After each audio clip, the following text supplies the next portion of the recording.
Good day mga ka-solar. Ide-demo ko ngayon sa inyo kung paano to gamitin itong ATS with overload protection. Ngayon, meron tayong ito ang DIO, ito ang inverter. Dito ang out, magkita nyo ang load dito sa monitor. Yan ang ATS natin, 40 amps na relay. Ngayon, naka-ready tayo ng load na may 650 watts at ito regulator na gamit to para sa load, para sa demo natin makikita natin ang load at meron tayong ilaw dito. Makikita nyo kung nag-blink ba, kung mag-change power ang inverter to DIO to inverter. Ngayon, test muna natin tong inverter natin. On natin to. Tapos, on natin tong inverter. Ngayon, may 5 seconds delay para sa stabilize. Nag-stable muna ang inverter before papasok sa load. Ito ang monitor sa inverter. Ito ang DIO. Naka-off pa man ang breaker. Ito siya, medyo hindi siya accurate ang reading niya. Okay. Naka-on na. Tapos meron tayong 3.4 ampere pinakain ng inverter. Ngayon, ito ang lights. Ngayon, para ma-access nyo ang set point, pwede tayo mag-set point dito sa overload nya. Dito. Merong sa Wi-Fi, merong solar ATS na lalabas. Ang password nya ay solar 123. Okay. Pag connected ka na, pwede ka na pumasok sa browser. Then type nyo 192.168.4.1. Keep nyo lang to. Reload. Ngayon, ang output ay naka-green sa inverter. Ang DIO ay red. Ibig sabihin, inverter ang ginagamit nitong ilaw. Ang reading niya sa current ngayon ay 0.9 amperes.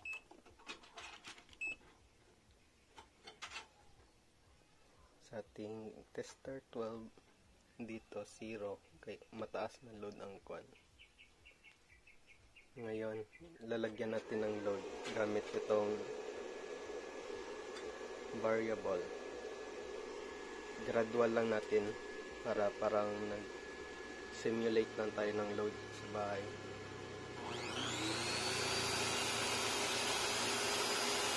Ngayon, meron na tayong 1.13 amperes. Sa inverter siya kumukuha. Ang inverter ay merong 17 amperes DC 12 volts. Ngayon, pataasin natin ang load. Meron na siyang load dito sa inverter. Ngayon, ang set point natin ngayon ay 2 amperes initial, pero pwede natin kapalitan. Gusto natin 1.5 amperes. 1.5 amperes. Update lang. Then, yan. Ito, pag lumagpas siya sa 1.5 amperes ang current, automatic lilipat siya sa DIO. Dito. DIO. Ang DIO. Distribution utility. Ngayon, pataasin ko sa 1 ampere. 1.5.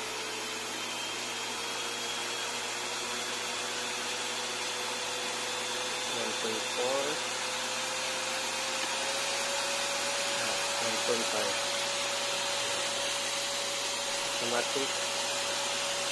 I-transfer siya sa Dio. Ang load ay sa Dio. 1.6 na lang.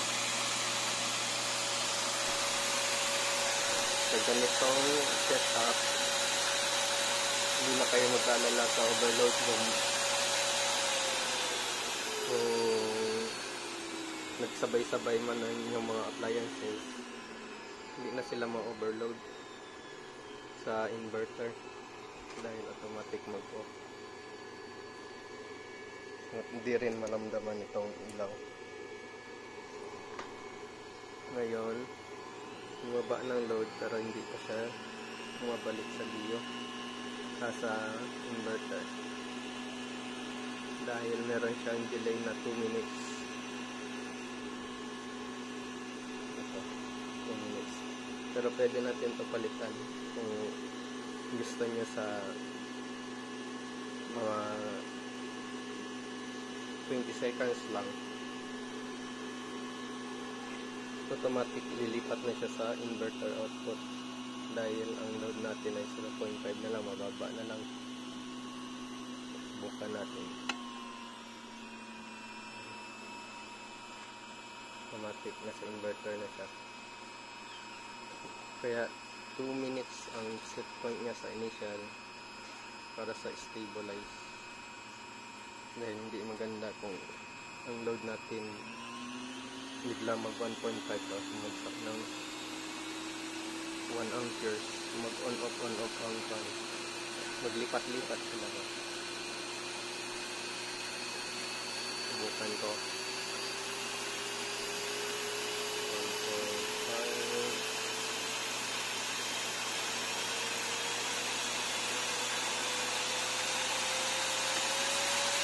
Nilipat siya sa Dio. Pag ito bumaba ng 1.5 in 12 seconds, babalik ko sa inverter.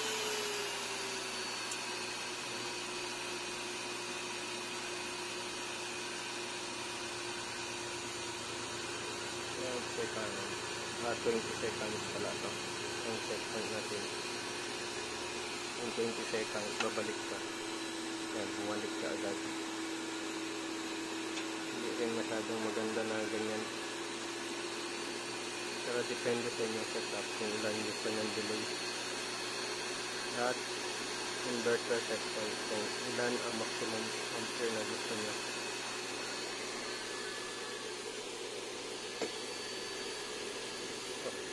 May loose contact ang ilaw.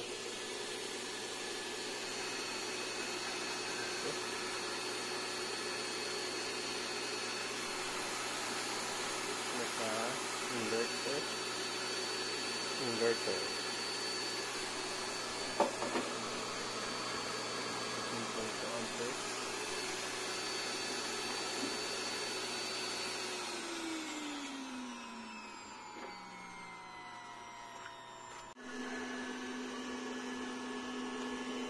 Ngayon kung ang inverter natin, example na low-bat, automatic, example, i-off ko to.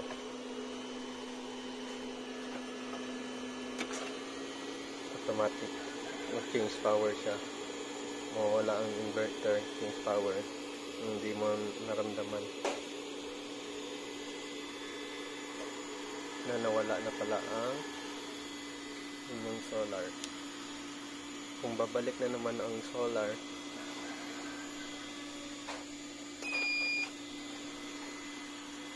bumalik, meron ng full charge, meron ng charge, papasok ulit ang inverter. Nandito pa into seconds, 5 seconds pala, in 5 seconds babalik siya dito nang wala nang ginagawa, fully automatic na lahat.